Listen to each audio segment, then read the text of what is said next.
ഇന്നത്തെ ക്ലാസ്സിലേക്ക് വീണ്ടും സ്വാഗതം. ഇന്നത്തെ ബയോളജി ക്ലാസ് നമുക്ക് ആരംഭിക്കാം.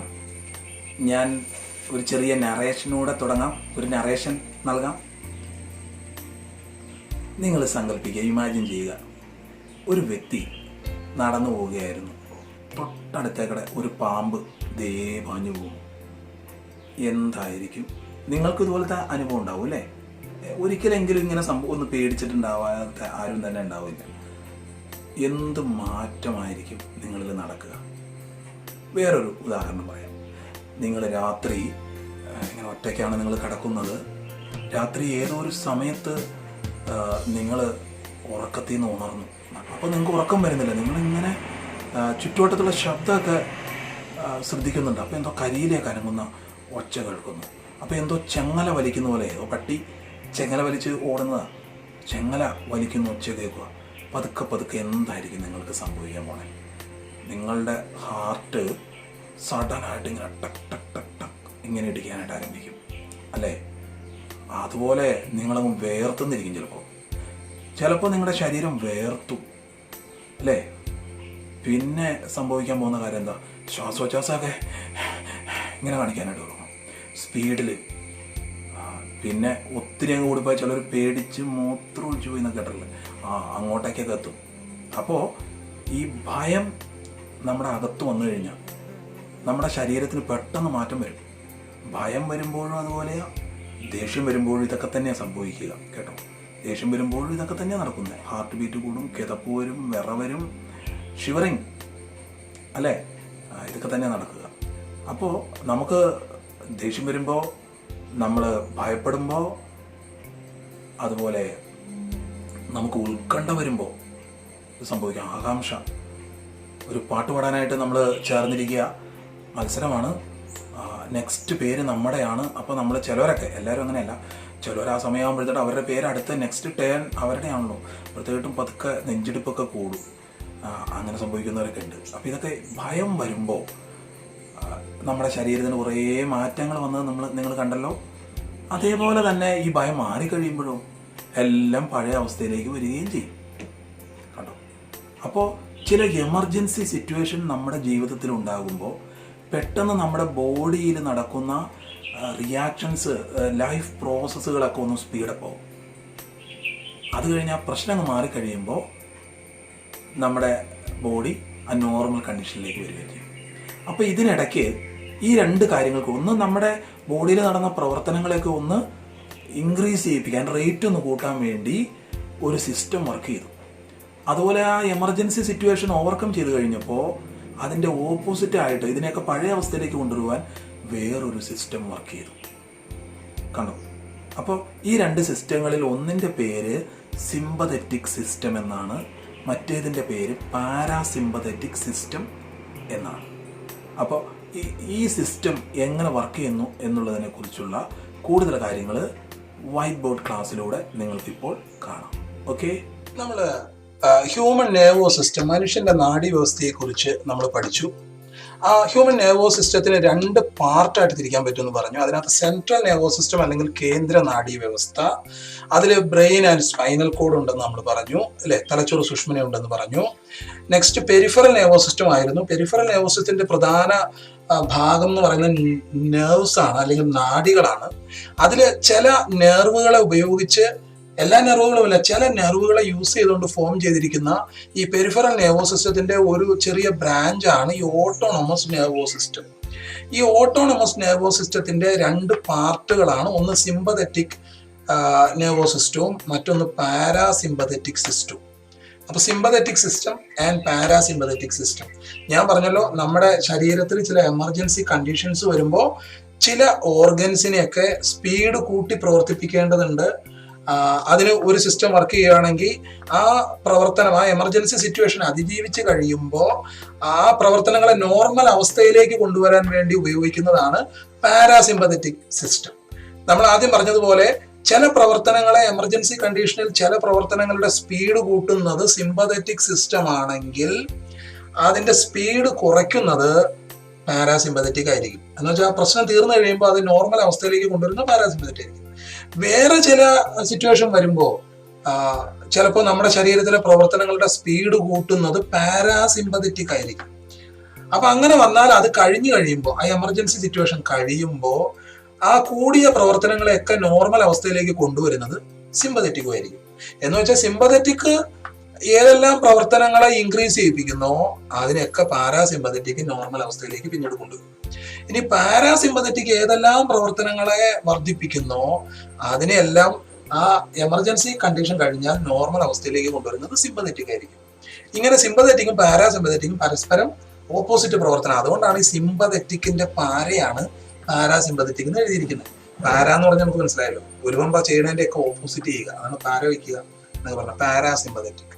അപ്പോൾ നമ്മളിപ്പോ പഠിക്കാൻ പോകുന്നത് ഈ സിമ്പതറ്റിക് സിസ്റ്റം ഏതെല്ലാം പ്രവർത്തനങ്ങളെ വർദ്ധിപ്പിക്കും, ഏതെല്ലാം പ്രവർത്തനങ്ങളെ കുറയ്ക്കും. അതുപോലെ പാരാസിമ്പതറ്റിക് സിസ്റ്റം ഏതെല്ലാം പ്രവർത്തനങ്ങളെ വർദ്ധിപ്പിക്കും, ഏതെല്ലാം പ്രവർത്തനങ്ങളെ കുറയ്ക്കും എന്നുള്ളതാണ് നമ്മൾ ഇപ്പോൾ നോക്കാൻ പോകുന്നത്. ഓക്കെ, നമുക്ക് ദേഷ്യം വരുന്ന ഒരു സമയം, നമ്മൾ വളരെ ഉത്കണ്ഠപ്പെട്ടിരിക്കുന്ന ഒരു സമയം, നമ്മൾ ഭയപ്പെടുന്ന സമയം, ഈ സമയങ്ങളിലൊക്കെ നമ്മളിൽ ഉണ്ടാകുന്ന മാറ്റങ്ങൾ ഓൾറെഡി നിങ്ങൾ കണ്ടല്ലോ. ഒന്ന്, നമ്മുടെ ഹാർട്ട് ബീറ്റ് എന്ത് ചെയ്യും? ഹൃദയമിടിപ്പ് കൂടും, ഇൻക്രീസ് ആണ് നടക്കുക, ഇൻക്രീസ് കൂടും. അതുപോലെ നമ്മുടെ ട്രക്കിയ, നമ്മുടെ ശ്വാസക്കുഴൽ ട്രക്കിയ എന്ത് ചെയ്യും? വലുതാകും. അത് ട്രക്കിയ എക്സ്പാൻസ് എന്ന് വെച്ചാൽ അത് വികസിക്കും. അപ്പോൾ അതും ഇൻക്രീസ് ആണ് നടക്കുക, ട്രക്കിയ. കണ്ണിന്റെ പ്യൂപ്പിള് എന്താവും? ഡയലേറ്റ് എന്ന് വെച്ചാൽ നോർമൽ അവസ്ഥയിൽ ഞാൻ പറഞ്ഞല്ലോ ഇങ്ങനെ ഇരിക്കും, അപ്പൊ ചെറിയൊരു ഓട്ടേ ഉള്ളൂ, ഒരു ചെറിയ ഓട്ടയെ കാണാൻ പറ്റുന്നുള്ളൂ. അത് നമുക്ക് ദേഷ്യം വരുമ്പോൾ നമ്മുടെ കണ്ണിന്റെ ഈ പ്യൂപ്പിള് വലുതാവും, ഇങ്ങനെ വലുതാവും. അപ്പോൾ ഇതും എപ്പോഴാണ് സംഭവിക്കുന്നത്? ഭയപ്പെടുമ്പോൾ, ആൻഷ്യസ് ആയിരിക്കുമ്പോൾ, അതുപോലെ ദേഷ്യം വരുമ്പോൾ. അപ്പോൾ ഇനി സംഭവിക്കുന്നത് നമ്മുടെ ശരീരത്തില് സ്റ്റോർ ചെയ്ത് വെച്ചിരിക്കുന്ന ഗ്ലൈക്കോജൻ ഉണ്ട്, കരളില് ഒക്കെ സ്റ്റോർ ചെയ്ത ഗ്ലൈക്കോജൻ, അത് ഗ്ലൂക്കോസ് ആയിട്ട് മാറും. ഇതും കൂടുതൽ എനർജി കിട്ടാൻ വേണ്ടിയുള്ള ഒരു കാര്യമാണ്. ഗ്ലൂക്കോസ് കൂടുതൽ ബ്ലഡിലേക്ക് വന്നാൽ കൂടുതൽ എനർജി കിട്ടും. ഓക്കെ, ഹോർമോൺ പ്രൊഡക്ഷൻ, ഹോർമോൺസ് ശരീരത്തിന്റെ പല പ്രവർത്തനങ്ങളും സ്പീഡപ്പ് ആക്കണം. അതിനുവേണ്ടി ഹോർമോൺസ് പ്രൊഡക്ഷൻ, ഹോർമോൺ ഉൽപാദനം ഇൻക്രീസ് ചെയ്യും. ഓക്കെ, അപ്പൊ നമുക്ക് ദേഷ്യം വരുന്ന സമയത്ത്, അല്ലെങ്കിൽ നമ്മൾ ഭയപ്പെടുന്ന സമയത്ത്, അല്ലെങ്കിൽ നമ്മൾ ഉത്കണ്ഠയുള്ള സമയത്ത് നമ്മുടെ ഹാർട്ട് ബീറ്റ് ഇൻക്രീസ് ചെയ്യും, നമ്മുടെ ട്രക്ക് എക്സ്പാൻഡ് ചെയ്യും, അപ്പൊ ശ്വാസോച്ഛ്വാസം സ്പീഡപ്പ് ആവും, നമ്മുടെ കണ്ണ് തുറച്ചു വരും, അല്ലെ? പീപ്പിൾ ഡയലേറ്റ്, അതും വലുതാകും. ഗ്ലൈക്കോജൻ, നമ്മുടെ ശരീരത്തിൽ സ്റ്റോർ ചെയ്തിരിക്കുന്ന ഗ്ലൈക്കോജൻ മുഴുവൻ ഗ്ലൂക്കോസ് ആയിട്ട് മാറും. അതുപോലെ നമ്മുടെ ഹോർമോൺ പ്രൊഡക്ഷൻ ഇൻക്രീസ് ആവും. അപ്പൊ എന്ന് വെച്ചാൽ നമ്മുടെ ശരീരത്തിൽ ഇത്രയും പ്രവർത്തനങ്ങൾ ഉത്തേജിക്കും. ഇത് എന്തിനു വേണ്ടി? ഇതൊക്കെ ഈ പ്രവർത്തനങ്ങളൊക്കെ നടക്കുമ്പോൾ നമ്മുടെ ശരീരത്തിലെ എനർജി പ്രൊഡക്ഷൻ വർദ്ധിക്കും. കാരണം നമുക്ക് ഭയം വന്നു കഴിഞ്ഞാൽ നമുക്ക് എന്ത് ചെയ്യണം? അടുത്ത സ്റ്റെപ്പില് എന്തിനാ നമുക്ക് ഭയം വരുമ്പോൾ ശരീരം കൂടുതൽ എനർജി ഉൽപ്പാദിപ്പിക്കുന്നത്? നിങ്ങൾ ഇത് ചോദിക്കുമോ? എനർജി കൂടുതലുണ്ടെങ്കിൽ ഈ ഭയപ്പെടുന്ന വസ്തു നമ്മുടെ അടുത്തോട്ട് വരുമ്പോൾ നമ്മൾ എന്താ കാണിക്കണ്ടേ? ഒന്നുമല്ലേ, നമ്മൾ ഓടി പോകണം, സർവശക്തി എടുത്ത് പോയ വഴിക്ക് പുല്ല് പോലും കുലുക്കാത്ത രീതിയിൽ നമുക്ക് ഓടണം. അപ്പൊ അങ്ങനെ ഓടണമെങ്കിൽ എന്ത് വേണം? സാധാരണ എനർജി പോലെ എക്സ്ട്രാ എനർജി വേണം. അതാണ് ഈ എനർജി കൂടുതൽ കിട്ടാൻ വേണ്ടിയാണ് ഹാർട്ട് ബീറ്റ്. ഹാർട്ട് കൂടുതൽ ഇടിക്കുമ്പോൾ കൂടുതൽ ഓക്സിജൻ ശരീരത്തിന്റെ എല്ലാ ഭാഗത്തേക്ക് എത്തും. കൂടുതൽ ശ്വാസം വിടുമ്പോൾ കൂടുതൽ ഓക്സിജൻ ലങ്സിലേക്ക് വരും, അല്ലെ? അതുപോലെ ഗ്ലൈക്കോജൻ ഗ്ലൂക്കോസ് ആയിട്ട് മാറുമ്പോഴും കൂടുതൽ ഗ്ലൂക്കോസ് ഉണ്ടാവും. എനർജി കൂടുതൽ ഉൽപ്പാദിപ്പിക്കാൻ വേണ്ടി ഈ പ്രോസസ്സ് നടക്കുന്നത്. ഇനി ദേഷ്യം വരുമ്പോഴാണെങ്കിലോ, നമ്മളുടെ ആരോടാ ദേഷ്യം തന്നെ അയാളെ ഇടിക്കുക, അയാളെ കൊല്ലുക, അല്ലെ? ശരിക്കും നമ്മൾ അറിയാതെ നടക്കുന്ന ഒരു പ്രോസസ്സ്. ഒരാളുടെ ദേഷ്യം വന്ന് അയാളെ കൊല്ലാനുള്ള കാര്യമുണ്ടെന്നൊക്കെ നമ്മൾ പറയില്ലേ? ഏത് ദേഷ്യങ്ങളും കൊല്ലാൻ പാകത്തിനാണ് നമ്മളിൽ ഉണ്ടാവുന്നത്. നമ്മുടെ ശരീരം ആ സമയത്ത് നമ്മുടെ എതിരാളിയെ അടിച്ചു വീഴ്ത്താനുള്ള ഒരു എനർജിയിലേക്ക് വരും. അപ്പൊ അതിനുവേണ്ടിയാണ് ഹാർട്ട് ബീറ്റ് ഇൻക്രീസ് ചെയ്യുന്നു, നമ്മുടെ ശ്വാസോച്ഛ്വാസം കൂടുതൽ ഓക്സിജൻ എത്തിക്കുന്നു, ഗ്ലൈക്കോജൻ ഗ്ലൂക്കോസ് ആവുന്നു. കണ്ടോ? ഇത് ശത്രുവിനെ ശരിക്കും തുറച്ചു നോക്കാനൊക്കെ വേണ്ടി, കൂടുതൽ വ്യക്തമായിട്ട് കാണാനൊക്കെ വേണ്ടി, പിന്നെ ഹോർമോൺ പ്രൊഡക്ഷൻ വർദ്ധിക്കുന്ന, ഇങ്ങനെയുള്ള കാര്യങ്ങളെയൊക്കെ വർദ്ധിപ്പിക്കുന്നത് ആരാണ്? ഈ പ്രവർത്തനങ്ങളെല്ലാം വർദ്ധിപ്പിക്കുന്നത് സിമ്പതറ്റിക് സിസ്റ്റമാണ്. Sympathetic system. അപ്പൊ സിമ്പതറ്റിക് സിസ്റ്റം വർദ്ധിപ്പിക്കുന്ന പ്രവർത്തനങ്ങളെ കണ്ടെത്താൻ എളുപ്പ വഴിയുണ്ട്. നമുക്ക് ദേഷ്യം വരുമ്പോഴോ നമ്മൾ ഭയപ്പെടുമ്പോഴോ നമ്മളിൽ ഏതെല്ലാം പ്രവർത്തനങ്ങൾ വർദ്ധിക്കുന്നോ അതെല്ലാം സിമ്പതറ്റിക് സിസ്റ്റം വർദ്ധിപ്പിക്കുന്ന പ്രവർത്തനങ്ങളാണ്. സിമ്പതറ്റിക് സിസ്റ്റം വർദ്ധിപ്പിച്ച ഈ പ്രവർത്തനങ്ങളെ 5നെ കുറയ്ക്കുന്നത് ആരായിരിക്കും നിങ്ങൾ ഇത് ചോദിക്കുക. ഈ പ്രവർത്തനങ്ങൾ ഇൻക്രീസ് ആയി, എക്സ്പാൻഡ് ചെയ്തു, ഡയലേറ്റ് ചെയ്തു, ഗ്ലൂക്കോസ് ഗ്ലൈക്കോജൻ ഗ്ലൂക്കോസായി മാറി, ഹോർമോൺ പ്രൊഡക്ഷൻ ഇൻക്രീസ് ചെയ്തു. ഈ പ്രവർത്തനങ്ങളെല്ലാം കുറയ്ക്കുന്നത് ആരായിരിക്കും? പാരാസിമ്പതറ്റിക് ആയിരിക്കും. നമ്മുടെ ഭയം മാറി, ഭയം മാറിയതോടുകൂടി ഹാർട്ട് ബീറ്റ് താഴേക്ക് വന്നു. ആരാത് ചെയ്തത്? പാരാസിമ്പതറ്റിക്. നമ്മുടെ ട്രക്കിയ എക്സ്പാൻഡ് ചെയ്തിരുന്ന ട്രക്കിയ പഴയ അവസ്ഥ നോർമൽ സ്റ്റേജിലേക്ക് വന്നു, അപ്പോൾ അതും താണു. ആരാ ചെയ്തത്? പാരാസിമ്പതറ്റിക്. നമ്മുടെ പ്യൂപ്പിൾ വികസിച്ചായിരുന്നു, ഡയലേറ്റ് ചെയ്തു, അതിനെ ചുരുക്കിയത് ആരാ? പഴയ അവസ്ഥ പാരാസിമ്പതറ്റിക്. ഗ്ലൈക്കോജനെ ഗ്ലൂക്കോസ് ആക്കി മാറ്റി, കൂടുതൽ ഗ്ലൈക്കോജനെ ഗ്ലൂക്കോസ് ആക്കി മാറ്റി, ആ പ്രവർത്തനത്തെ സ്റ്റോപ്പ് ചെയ്യുക, അതും ആരാ ചെയ്തത്? പാരാസിമ്പതറ്റിക്. ഹോർമോൺ പ്രൊഡക്ഷൻ ഇൻക്രീസ് ചെയ്തായിരുന്നു, ഇപ്പൊ ഹോർമോൺ പ്രൊഡക്ഷൻ നോർമൽ അവസ്ഥയിലേക്ക് വന്നു, ആരാ ചെയ്തത്? പാരാസിമ്പതറ്റിക്. അപ്പൊ സിമ്പതറ്റിക് ഈ പ്രവർത്തനങ്ങളൊക്കെ ഇൻക്രീസ് ചെയ്യിപ്പിക്കുമ്പോൾ പാരാസിമ്പതറ്റിക് അതിനെല്ലാം കുറച്ചു എന്ന് നമ്മൾ മനസ്സിലാക്കണം. ഓക്കെ, അപ്പൊ പാരാസിമ്പതറ്റിക് സിസ്റ്റം ചെയ്യുന്ന പ്രവർത്തനങ്ങളും സിമ്പതറ്റിക് സിസ്റ്റം ചെയ്യുന്ന പ്രവർത്തനങ്ങളും ഈ കേസിൽ നിങ്ങൾക്ക് മനസ്സിലായി കാണും. ഫുഡ് നമ്മുടെ മുന്നിൽ വരിക, നമ്മൾ ഭക്ഷണം കഴിക്കാൻ ഇരിക്കുന്നു അല്ലെ, ഭക്ഷണം കഴിക്കാൻ ഇരിക്കുവാണ്, ഫുഡൊക്കെ നമ്മുടെ മുന്നിൽ വന്നു, അതോടുകൂടെ നമ്മൾ പതുക്കെ ഫുഡ് കഴിച്ചു തുടങ്ങി. ആ ടൈമിൽ നമ്മുടെ ശരീരത്തിൽ കുറേ മാറ്റങ്ങൾ വരും. അതിൽ ഒന്നാമത്തെ മാറ്റം എന്തായിരിക്കും? നമ്മുടെ സലൈവയുടെ പ്രൊഡക്ഷൻ ഇൻക്രീസ് ചെയ്യും അല്ലെ, സലൈവയുടെ പ്രൊഡക്ഷൻ ഇൻക്രീസ് ചെയ്യും. പിന്നെ നടക്കുന്ന ഒരു കാര്യം എന്തായിരിക്കും? നമ്മുടെ ഫുഡ്, നമ്മുടെ സ്റ്റൊമക്ക് അതുവരെ അനങ്ങാതെ കിടന്നതാണ്, സ്റ്റൊമക്ക് വൈബ്രേറ്റ് ചെയ്യാതെ കിടന്നതാണ്, സ്റ്റൊമക്കിൽ ഒന്നും ഉണ്ടായിരുന്നില്ല. സ്റ്റൊമക്കിലേക്ക് ഫുഡ് ചെല്ലുന്നതോടുകൂടെ നമ്മുടെ സ്റ്റൊമക്ക് എന്ന് വെച്ചാൽ നമ്മുടെ ഗ്യാസ്ട്രിക് ആക്ടിവിറ്റീസ് എന്ന് വെച്ചാൽ ഉദരാശയ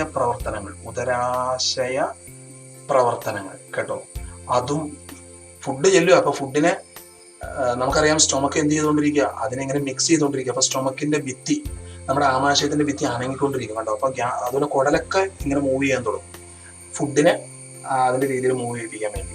അപ്പോൾ ഗ്യാസ്ട്രിക് ആക്ടിവിറ്റീസ് ഇൻക്രീസ് ചെയ്യും.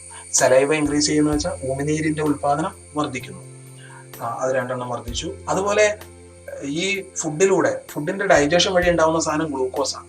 അപ്പൊ ആദ്യം ഗ്ലൂക്കോസ് ഗ്ലൈക്കോജൻ ഗ്ലൂക്കോസ് ആയിട്ടാണ് മാറിയത്. ഇപ്പൊ ഗ്ലൂക്കോസ് ഗ്ലൈക്കോജൻ ആക്കി മാറ്റുന്ന ആ പ്രവർത്തനം വർദ്ധിച്ചു കണ്ടോ.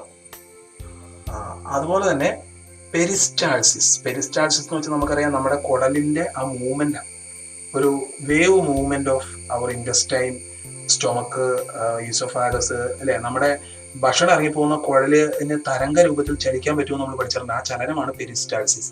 അങ്ങനെ പെരിസ്റ്റാൾസിസ് ഇൻക്രീസ് കണ്ടോ.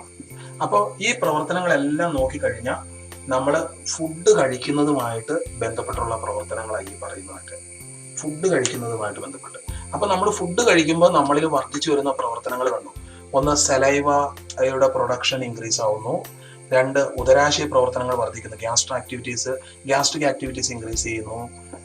ഗ്ലൂക്കോസ് ഗ്ലൈക്കോജൻ ആയിട്ട് മാറുന്നു, ആ പ്രവർത്തനം ഇൻക്രീസ് ആവുന്നു. 4, പെരിസ്റ്റാൾസിസ് ഇൻക്രീസ് ചെയ്യപ്പെടും. അപ്പോൾ ഇത്രയും ഈ പ്രവർത്തനങ്ങളെ മുഴുവൻ വർദ്ധിപ്പിക്കുന്നത് ആരാണെന്ന് അറിയാമോ? ഈ പ്രവർത്തനങ്ങളെ മുഴുവൻ വർദ്ധിപ്പിക്കുന്നത് പാരാസിമ്പതറ്റിക് ആണ്, പാരാസിമ്പതറ്റിക് സിസ്റ്റം.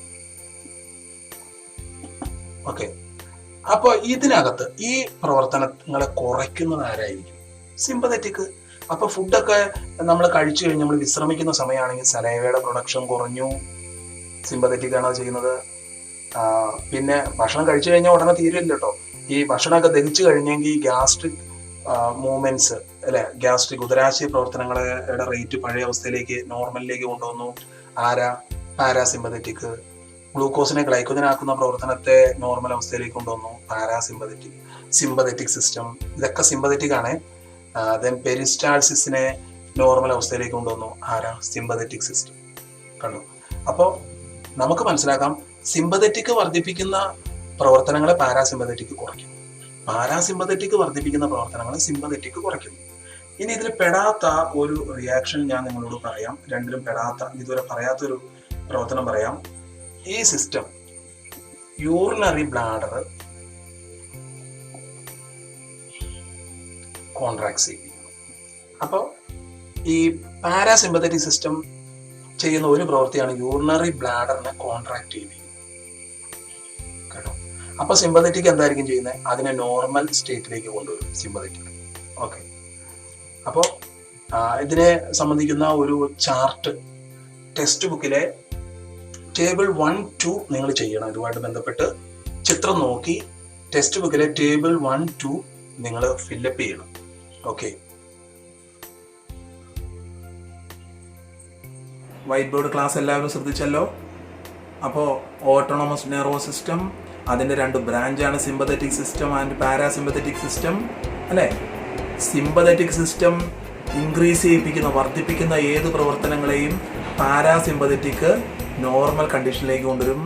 അതുപോലെ പാരാസിമ്പത്തറ്റിക് ഏതെല്ലാം പ്രവർത്തനങ്ങളുടെ റേറ്റ് കൂട്ടുന്നോ അതിനെയൊക്കെ സിമ്പത്തറ്റിക് സിസ്റ്റം നോർമൽ അവസ്ഥയിലേക്ക് കൊണ്ടുവരും എന്നുള്ള ഒരു കൺക്ലൂഷനിലേക്ക് നമുക്ക് എത്താം.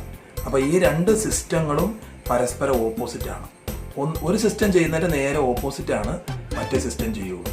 ഇത് രണ്ടും കൂടെ ചേർന്നതാണ് ഓട്ടോണമസ് നെർവസ് സിസ്റ്റം അല്ലേ. ഇതിനകത്ത് സിമ്പത്തറ്റിക് സിസ്റ്റം മിക്കവാറും നമ്മൾ ഭയപ്പെടുന്നതുമായിട്ടും നമുക്ക് ദേഷ്യം വരുമ്പോഴുണ്ടാകുന്നതുമായിട്ടുള്ള പ്രവർത്തനങ്ങളെയാണ് വർദ്ധിപ്പിക്കുന്നത്.